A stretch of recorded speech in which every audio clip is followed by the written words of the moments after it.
विधानसभा की कार्रवाई को इस सकारात्मक भाव के साथ आगे बढ़ाने के लिए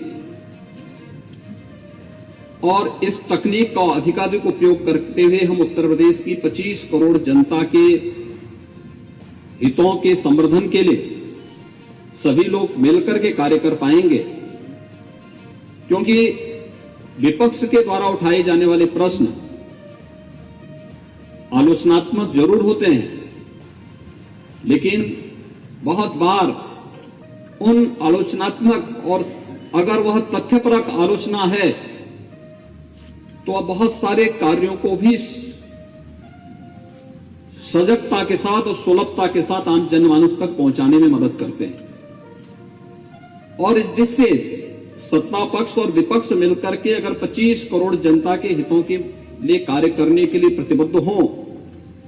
तो बहुत सारी समस्याओं का समाधान स्वतःस्फूर्त भाव के साथ होता हुआ दिखाई देता है। उत्तर प्रदेश में विगत 5 वर्ष के अंदर अनेक कार्यक्रम हुए। हमने 2 वर्ष पहले ही पेपरलेस बजट भी इसी माननीय सदन में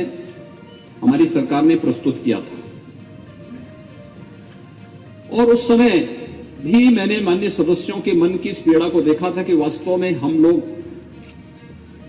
क्या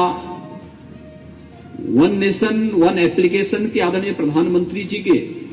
उस विजन के अनुरूप इस कार्यक्रम को आगे बढ़ा पाएंगे। और मैं धन्यवाद दूंगा कि आज वह सपना साकार हुआ है जब नेशनल ई विधान एप्लीकेशन के साथ ही हमारी पूरी की पूरी ये विधानसभा ई विधान के रूप में बदल करके माननीय सदस्यों के कार्य को और भी सहज और सरल बना दी है। अब आपको बहुत मोटा बैग लेकर के आने की आवश्यकता नहीं पड़ेगी। बहुत बार होता था कि माननीय सदस्य जब सदन में आते थे तो अपने एक सहायक को साथ में लेकर के चलते थे और बहुत बार तो इस बात को लेकर के सुरक्षा कर्मियों के साथ उनकी बकझक होती थी कि साहब मेरा बैग लेकर के अंदर तक मेरा सहायक जाए। मुझे लगता है कि ई विधान के बाद आपका कार्य और भी सरल होने जा रहा है, लेकिन तकनीक में पारंगत होना, तकनीक को सकारात्मक भाव के साथ लेकर के और प्रदर्शन की वस्तु नहीं होती है। तकनीक को आम जनमानस के कल्याण के लिए, लोक कल्याण के लिए उपयोगी बनाने के लिए उसका प्रशिक्षण और फिर उसका अधिकाधिक सदुपयोग हम कैसे कर सकते हैं, इस दिशा में अगर हम सकारात्मक भाव के साथ कार्य करेंगे इसके अच्छे परिणाम सामने आएंगे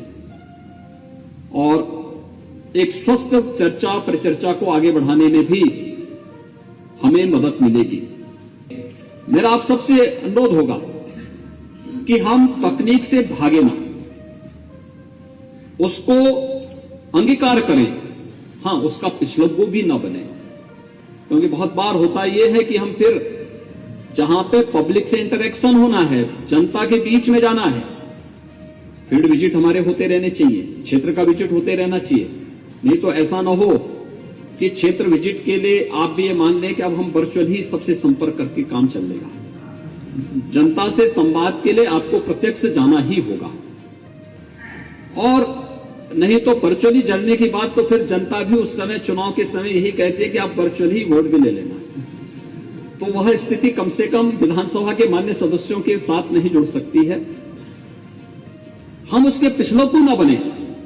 लेकिन हां अपनी सुविधा के लिए, प्रदेश के विकास के लिए और 25 करोड़ लोगों के जीवन में व्यापक परिवर्तन करने के लिए तकनीक का अधिकाधिक उपयोग अगर हम करना प्रारंभ कर देंगे तो कोई कारण नहीं कि उत्तर प्रदेश आज जिस दिशा में बढ़ा है, एक जो नया विश्वास उत्तर प्रदेश की जनता ने आप सब में व्यक्त किया है। उत्तर प्रदेश में जो संभावनाएं हैं और पूरा देश और देश का नेतृत्व उत्तर प्रदेश के अंदर जिन संभावनाओं को देख रहा है, इन संभावनाओं को सभी लोग मिलकर के अच्छे ढंग से आगे बढ़ा करके आदरणीय प्रधानमंत्री जी की मंशा के अनुरूप हम देश की अर्थव्यवस्था में उत्तर प्रदेश की भूमिका को पूरी मजबूती के साथ और सही परिप्रेक्ष्य में लाने में सफल होंगे। प्रशिक्षण के इस कार्यक्रम की अवधि के दौरान आप माननीय सदस्यगण अवश्य इसका प्रशिक्षण लें, सभी माननीय मंत्रीगण भी इसका प्रशिक्षण लें और प्रशिक्षण के साथ जुड़ करके ई विधान का लाभ लें और फिर इसका उपयोग प्रदेश के विकास और प्रदेश की 25 करोड़ जनता के हितों के संवर्धन में हम लोग अवश्य करें। हमारे चैनल को लाइक, शेयर और सब्सक्राइब जरूर करें और नई अपडेट्स के लिए बेल आइकन दबाना ना भूलें।